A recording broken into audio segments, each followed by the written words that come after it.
con Saper Virtual, su espacio de aprendizaje online. Comenzamos hoy la actividad número 7, métricas de Six Sigma.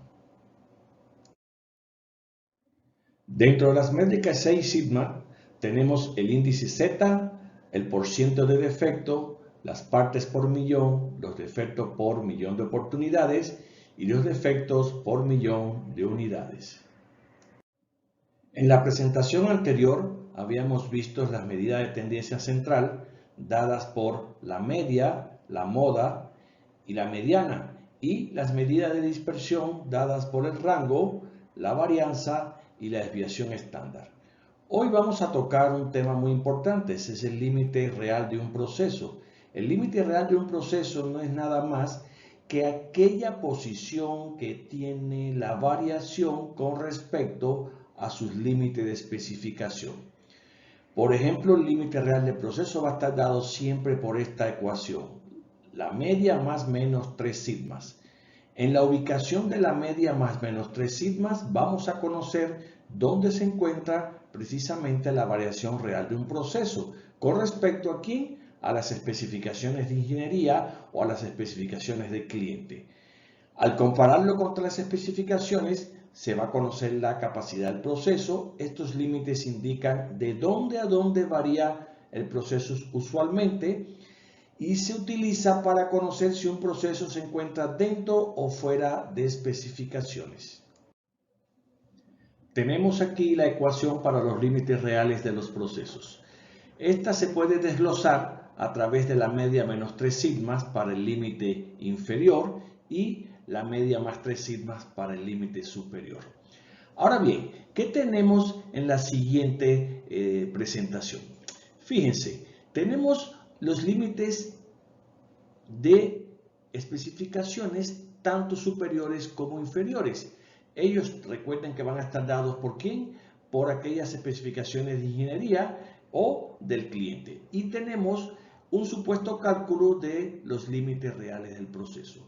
Ellos nos están representando que al calcularse nos encontramos con que la media y la variación del proceso se encuentran ligeramente desplazadas. ¿Hacia dónde? Hacia la derecha. Esto nos va a concluir en lo siguiente.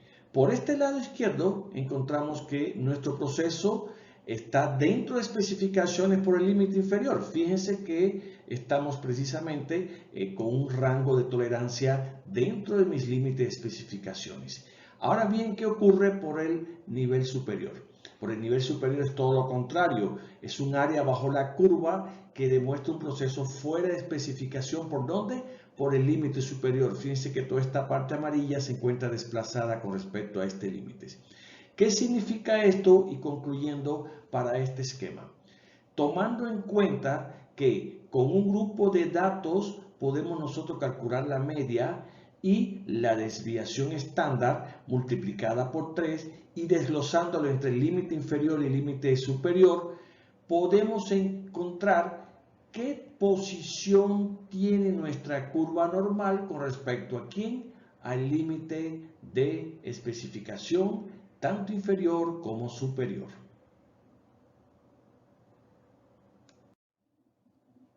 Aproximación a la distribución normal. ¿Qué pasaría si en vez de tomar 50 datos y obtener un histograma de frecuencia relativa con su polígono de frecuencia dadas por quién? Por la marca de clase, tomáramos toda la población. Vamos a suponer en vez de 50 datos, tomáramos 500, 50.000, 500.000 datos y realizáramos el mismo histograma. ¿Creen ustedes que se van a conformar 5 o 6 barras de la misma manera? No. Esto es lo que llamamos aproximación a la distribución normal. Fíjense lo que tenemos aquí. Si lográramos obtener la información de toda la población en la cual no se representan variaciones externas no naturales que afecten el comportamiento de la misma y la representáramos a través de un histograma, obtendríamos una curva suave en forma de campana que se denomina campana de Gauss o comúnmente llamada distribución normal, donde la media se representa por la letra M y la varianza o dispersión por la letra sigma. Es decir, la campana de Gauss, esa famosa campana que siempre hemos escuchado, no es nada más que el histograma de frecuencia relativa de toda la población. Aquí lo vemos. ¿Qué quiere decir? Si nosotros tomamos toda la población y realizásemos un histograma de frecuencia relativa, vamos a obtener entonces la campana de Gauss o lo que llamamos distribución normal. Ahora bien, ¿qué característica tiene una distribución normal? Para esto vamos a ver algunas de las mismas. Primero, tiene forma de campana. Ya habíamos visto con la aproximación a la distribución estándar que esto proviene precisamente de ese histograma de frecuencia relativa de toda la población. Segundo, la curva se aproxima al eje horizontal a la medida que se aleja a ambos lados de la media, pero sin llegar a tocarla. Esto es lo que se llama la característica asintótica. O sea, aún hacia el infinito, nunca va a tocar precisamente esta parte con esta otra de manera paralela, porque siempre y cuando que exista un dato que se repita, va a ocurrir entonces una pronunciación formando esta curva. Tercero, las mediciones tienden a concentrarse en torno a la media poblacional. Cuarto, el porcentaje de frecuencia relativa está representado mediante el área bajo la curva normal. Aquí vemos que el 100% de la frecuencia relativa precisamente se encuentra debajo de ¿dónde? De la curva normal. Y quinto, el área bajo la curva sobre un intervalo de valores X equivale al porcentaje de medición de dicho intervalo. Dicho el ejemplo, las mediciones localizadas en el intervalo AB descrito por el área sombreada representan ¿qué cosa? El 35%.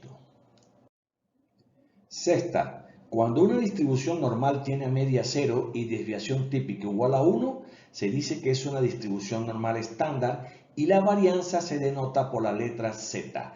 Fíjense que esta es precisamente la séptima característica. Una variable se puede estandarizar si restamos la media y la dividimos entre la desviación típica o la desviación estándar.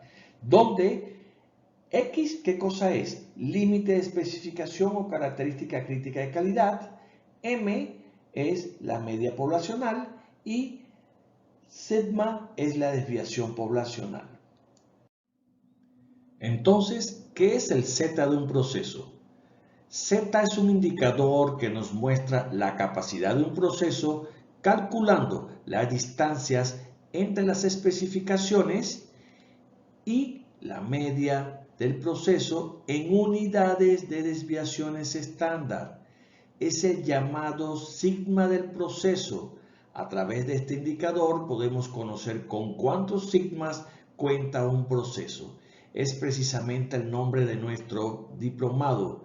6 sigmas, sí, 6 sigma es 6 zetas en un proceso. Debemos llegar nosotros a 6 zetas para poder tener un proceso cabalmente en 6 sigmas. Para entender esto, vamos a realizar a continuación un ejercicio, el cual nosotros lo vamos a hacer desmenuzadamente para que entiendan el concepto más real de lo que significa Z.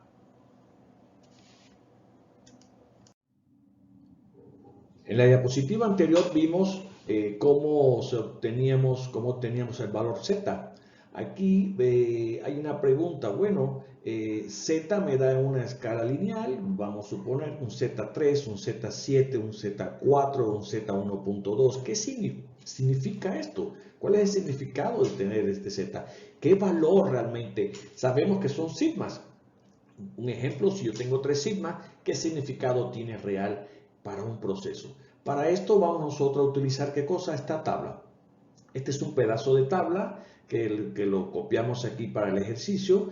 No, las tablas vienen desde 0 hasta 3, 4, 6, 10 y con sus respectivos valores. ¿Cómo entender esto? Para esto vamos a tomar un pequeño ejemplo.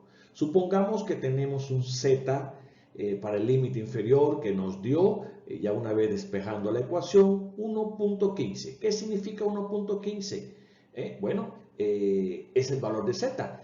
O tenemos para el límite inferior 1.15 sigmas del proceso. ¿Cómo entendemos esto? Para esto, bueno, vemos que la z se descompone en dos aristas. Por el lado izquierdo tenemos los valores de z en décimas y en la parte superior de cada columna tenemos los valores de z que van a complementar esta parte, pero ya en centésima. Por ejemplo, 1.15 sería 1.1 y nos vamos a completarlo con 0.05. Esto estaría ¿dónde? Aquí, caería aquí. Si se dan cuenta, 1.1 con 1.5 es 0.1251. ¿Qué es esto? Esta es la fracción defectuosa. La fracción defectuosa o la fracción defectiva multiplicada por 100 nos va a dar el porcentaje de defectos. Por lo tanto, si yo digo tengo una sigma de 1.15, eso significa que voy a tener 12.51% de defecto para el área donde la calculé, sea para el límite inferior o sea para el límite superior. Tomemos otro ejemplo para dejarlo más claro.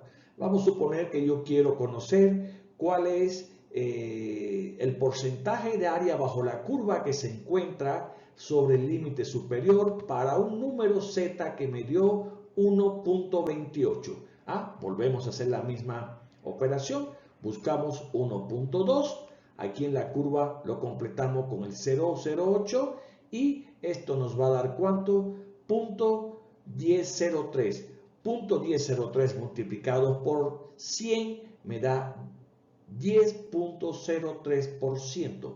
Significa entonces esto que cuando yo tenga un z o un sigma igual a 1.28 equivale a 10.3% del área bajo la curva, para este caso que estamos planteando del nivel superior.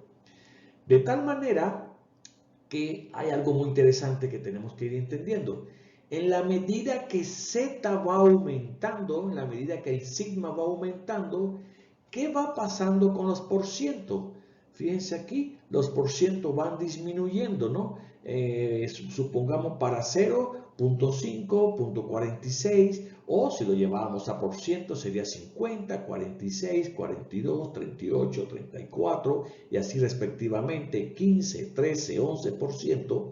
Y esto hasta llegar para el valor que nosotros queremos alcanzar en un proceso, que sería 6 sigmas, que sería una fracción muy pequeña, equivalente a ¿cuánto? A prácticamente 1%. Después vamos a ver algún concepto del por qué 3.4, por qué 1%.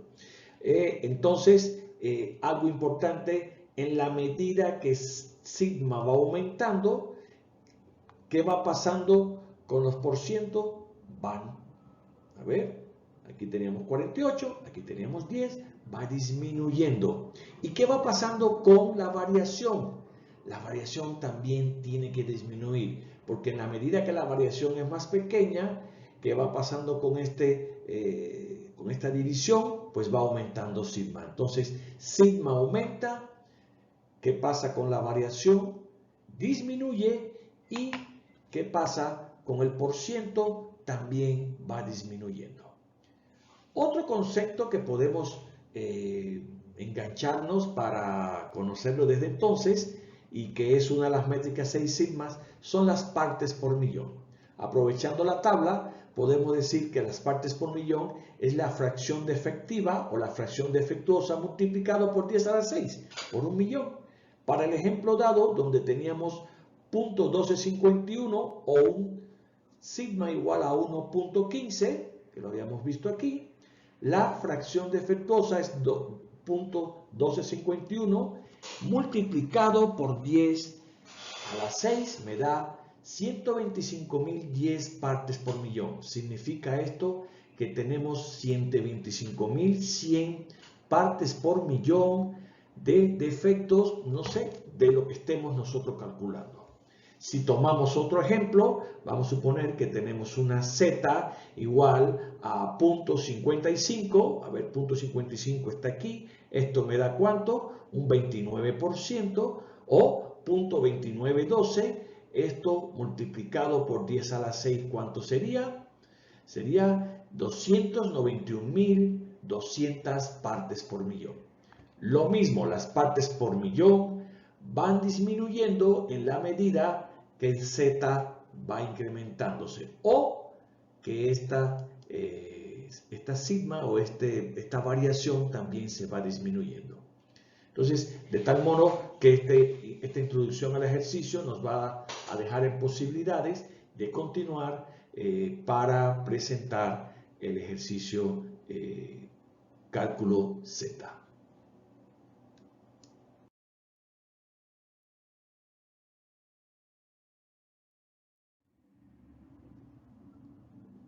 El ejemplo 1 es el ejercicio cálculo Z. ¿Qué es lo que tenemos aquí? Bueno, dice, en un proceso de barrenado se está realizando una gráfica de control para una característica crítica y calidad de la pieza.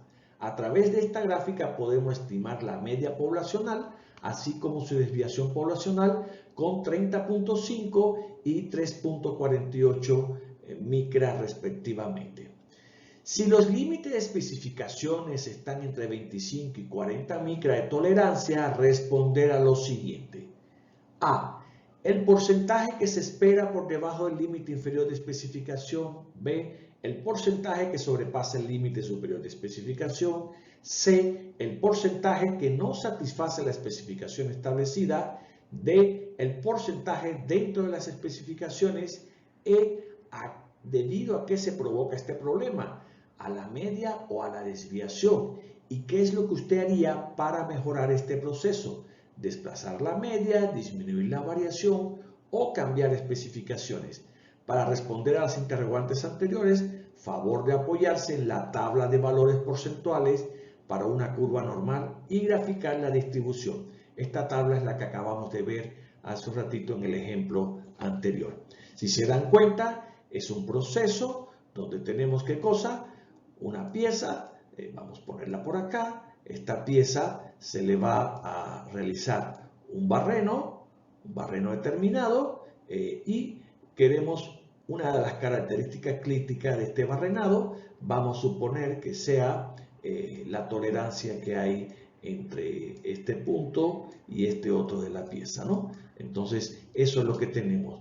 Tenemos una tolerancia entre 25 y 40 micras, una media 30.5 y una desviación estándar de 3.48.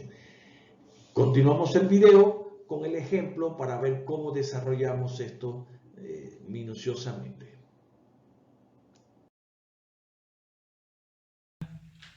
Continuando con el ejercicio, vamos a ver los datos que teníamos. Si se dan cuenta, recuerden que era la media 30.5, la variación 3.48, el límite inferior de especificación lo tenemos en 25 y el límite superior en 40.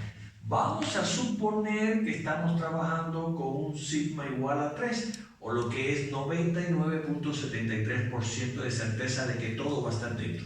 Por lo tanto, ¿qué nos dice?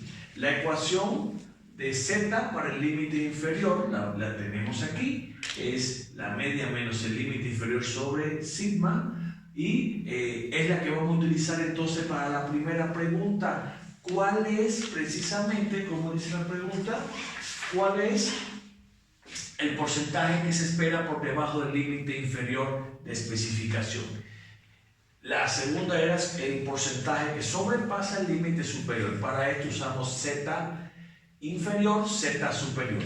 ¿Qué vamos a encontrar aquí entonces? Vamos a despejar la fórmula de manera de que encontremos los resultados. Tenemos la media 30.5, tenemos el límite superior, inferior, es 25, entre la sigma, que va a ser 3.48. Esto me va a dar un resultado equivalente a ¿cuánto? A 1.58. Estamos en presencia de que en este caso, el proceso tiene 1.58 sigma por el límite inferior. Para el límite superior vamos a hallar también, entonces tenemos el límite superior que es 40 menos la media que es 30.5 sobre el sigma que sigue siendo 3.48 y si nos damos cuenta esto nos va a dar un resultado equivalente ¿a cuánto? A 2.72.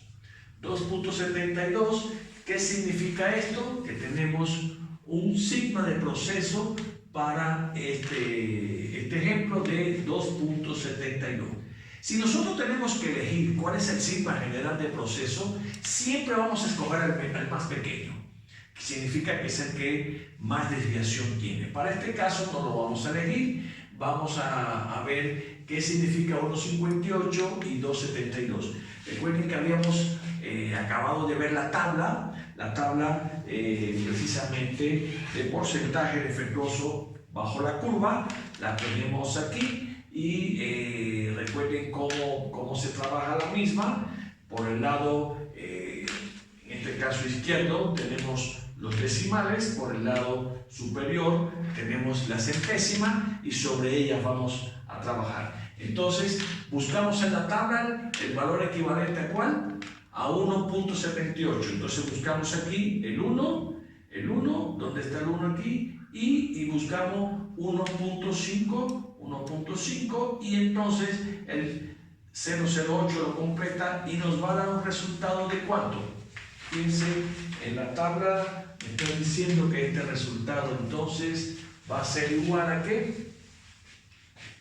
A 0.0571. Esto multiplicado por 100 me va a ser igual ¿a cuánto? A 5.71%. Este es el valor que necesitamos en este momento. ¿Cuál es el Z de 25 para 1.58? Es igual a 5.71%. Lo mismo lo hacemos con el valor AZ40 y entonces buscamos el valor de 2.72, buscamos el 2.7, lo redondeamos al 72 y nos da 0.00326. Esto multiplicado por 100 es igual ¿a cuánto? Esto me da 0.328%. Este es el valor del porcentaje de efectos. Entonces, ¿qué tenemos aquí? Si yo quiero saber cuál es el porcentaje de defecto por debajo del límite inferior, va a ser ¿cuál?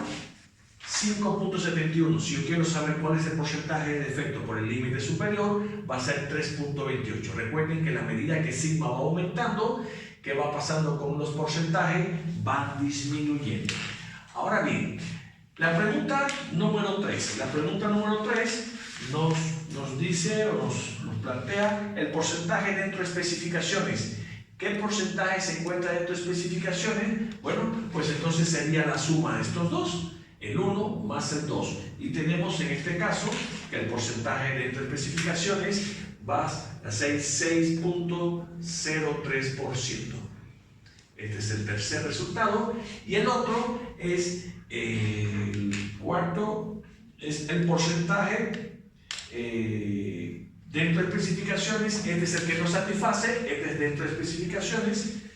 Vamos a borrar aquí esto que tenemos y nos va a decir que 100 menos este resultado va a ser entonces el dentro de especificaciones. 100 menos 6.03, esto es un punto, esto va a ser igual a ¿cuánto? A 93.97%. Esto es lo que está dentro, esto es lo que está afuera. Ahora bien, otras preguntas vienen y esta va a ser resuelta de otra manera. Las 4 preguntas las tenemos aquí. Dice, ¿qué es lo que, o debido a qué es el problema? A la media o a la desviación, la media o la variación. ¿Y qué es lo que usted haría para mejorar este proceso?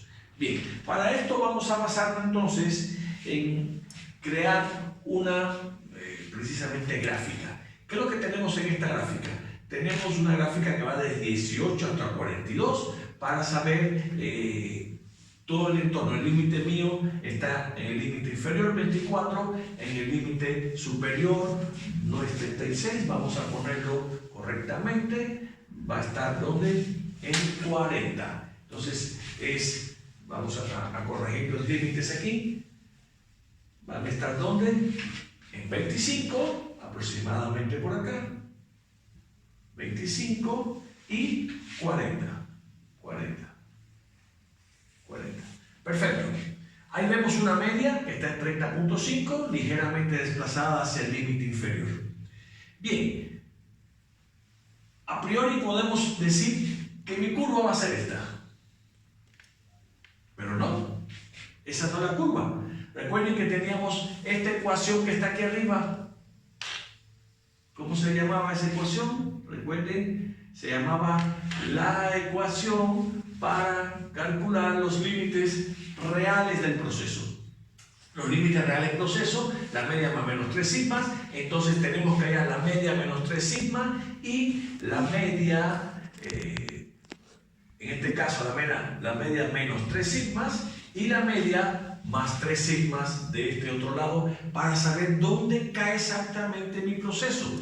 Para esto hacemos el pequeño cálculo y decimos 30.5, que es la media, menos 3 que multiplica el sigma, y esto me va a dar, vamos a buscarlo por acá con otro color, esto va a decir ¿cuánto? La media 30.5 menos 3 que multiplica ¿quién? A 3.48.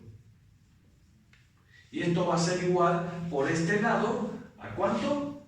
A 20.06. Y por este otro lado tenemos la media otra vez, 30.5, que multiplica ¿quién? A 3 por 3.48.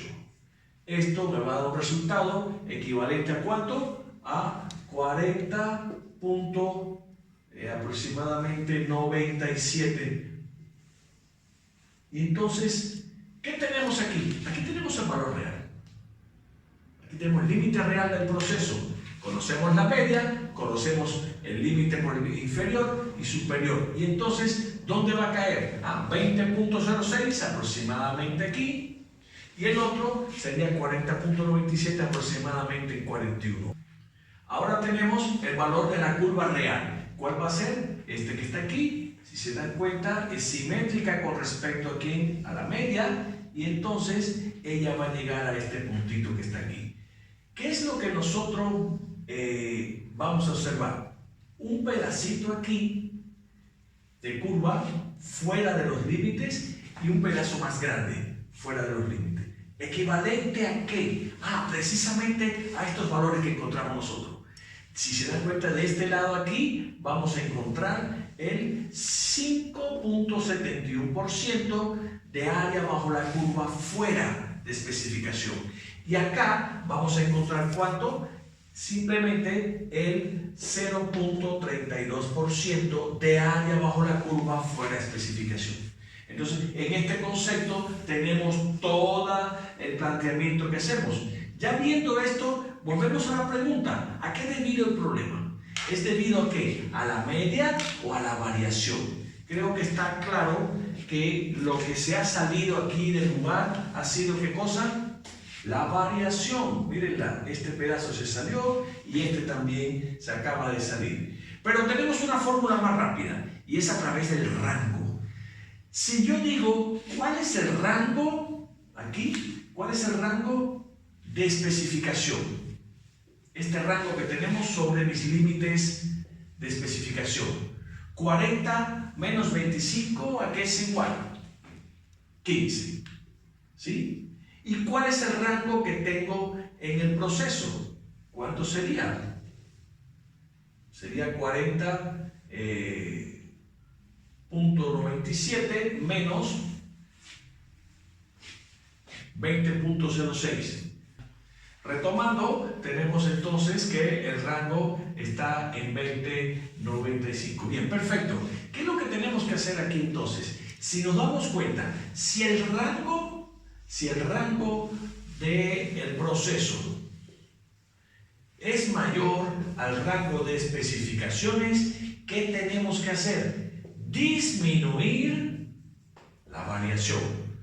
Por supuesto, por lo contrario, si el rango del proceso es menor a las especificaciones, que tenemos que hacer? Aumenta la variación, pero no es el caso. El caso que nos pregunta, ¿cuál es el problema? La media, la variación, ¿qué tenemos que hacer? Bien, el problema aquí es la variación. ¿Y qué tenemos que hacer? Disminuir la variación, porque mi rango de real o rango de proceso es mayor ¿a cuál? Al rango de especificaciones. Bueno, y con esto creo que terminamos el ejercicio. Para que le quede lo más claro posible, vamos a recapitular muy rapidito. Teniendo precisamente el límite inferior y el límite superior, podemos hallar los porcentajes dentro de la curva. Teniendo los porcentajes, podemos entonces seguir a crear la gráfica. La gráfica la hacemos tomando en cuenta ¿qué cosa? Mis límites y mi media. Y además los límites reales para el límite inferior y el límite superior lo colocamos y hacemos el respectivo análisis de cómo se encuentra el proceso y qué es lo que tenemos que hacer. Muchas gracias por el ejercicio. De todas maneras, le vamos a dejar otro ejercicio de tarea. Va a ser un poquito todo lo contrario a esto, pero la metodología sigue siendo la misma. Gracias y que les vaya muy bien el ejercicio.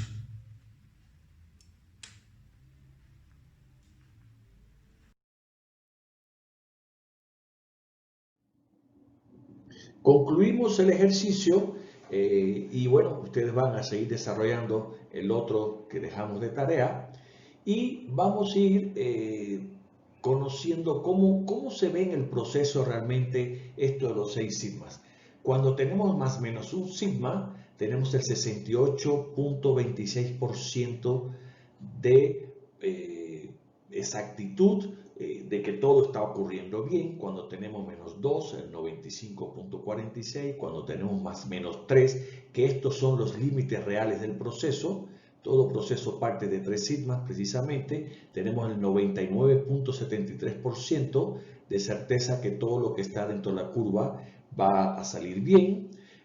4 más menos 4 sigma es 99, 99.37 y así va bajando hasta ¿dónde? Hasta 6 sigma más menos 6 sigmas es el 99, 99, 99, 98%. Si se dan cuenta, esto restado al 100 es ¿cuánto? El 0.02% solamente de fracción defectuosa. Este es el significado real. Ahora, otro significado un poquito más visto como se vería dentro de un proceso es el siguiente. Fíjense cómo las curvas, las distribuciones van siendo amplias cuando son realmente más o menos un sigma. Cuando es 2 sigmas, la curva empieza a subir un poco. 3 sigmas, la curva está exactamente dentro de los límites reales de mi proceso. 4 sigmas, estamos aquí, 5 sigmas y 6 sigmas. 6 sigmas significa una variación muy pequeña, ya lo habíamos visto en la tabla. Por lo tanto, esto implica una curva muy pegada donde a mi media. En la medida que la curva va siendo más pegada a la media, mayor va a ser el sigma del proceso. Por lo tanto, la probabilidad de que hayan defectos es menor y el porcentaje de área bajo la curva de satisfacción de lo que estemos nosotros midiendo o de exactitud es mucho mayor. Se aproxima más a ¿qué? Al 100%. Otro concepto importante de conocer es el sigma a corto plazo y a largo plazo, lo que se llama Z short time y Z long time. ¿Qué significado tiene este? Cuando hablamos de sigma a corto plazo, Estamos hablando de un proceso donde realmente no hay variaciones prácticamente. Siempre se está trabajando con un concepto muy parejo. Si nos damos cuenta aquí, la variación y las medias se mantienen prácticamente igual en una ligera, si podamos decir así, modificación. En este caso, podemos hablar que cuando estamos en más o menos 3 sigmas de cada lado de la media, o lo que era el límite real del proceso, podemos estar en 99.73%. Pero ¿qué ocurre en la realidad? En la realidad los procesos están moviéndose. Se mueve la media, se mueve la variación, se va moviendo la media, la variación. Casi nunca está estable así. Es muy difícil que un proceso se encuentre estable. Por lo tanto, esto es lo que se le ha llamado como largo plazo, sigma a largo plazo. ¿Qué significa? A través del tiempo, aun cuando un proceso se encuentre controlado, aguas, hay que entender esto, aun cuando un proceso se encuentre controlado, él mismo se va a estar desplazando hacia un lado o hacia el otro lado de la media en una proporción equitativa o equivalente a 1.5 sigmas. Y es lo que vemos aquí. Tenemos el mismo proceso y a través del tiempo esto se va a estar moviendo en 1.5 sigma. Por lo tanto, van a cambiar los valores de sigma. Cuando nosotros en un principio hablamos de que tenemos que tener un sigma de proceso equivalente a 3.4 partes por millón, no estamos hablando de un sigma a corto plazo. A corto plazo es 0.02 partes por millón. A largo plazo es el desplazamiento de un lado al otro de la media y entonces sí podemos decir que es un sigma a corto plazo y largo plazo. Vamos a ver la siguiente diapositiva, que es lo que nos dice. Aquí vemos una tabla donde aparecen los niveles sigma desde 3, 3.5, 4 hasta 6, las fracciones defectuosas, o sea, las partes por millón, precisamente desplazada a 1.5 sigma y centrada cuando no hay movimiento. Fíjense cómo es que hay una diferencia entre un sigma a corto y a largo plazo, entre un sigma desplazado y otro a largo plazo. Aquí lo vemos un poquito mejor ya a largo plazo propiamente. Cuando decimos que un sigma, 2 sigma, 3 sigma, hasta 6 sigmas, y es el 3.4 partes por millón o defectos por millón de oportunidades. Realmente la métrica sigma para un proyecto final se debe de medir a largo plazo y no a corto plazo. ¿Por qué? Porque siempre el proceso va a tener un movimiento determinado. Bien, para terminar este video, vamos a ver los llamados índices sigma. Estos son los indicadores que más utilizamos para las métricas sigmas. El nivel sigma y el ppm, que ya los vimos, o sea, las partes por millón y el índice Z, el DPO, el DPU, el DPMO y otro más por ahí que se llama DPMU. Vamos a verlo en la siguiente presentación. Por su atención, muchas gracias y esperemos que les sea de utilidad este video.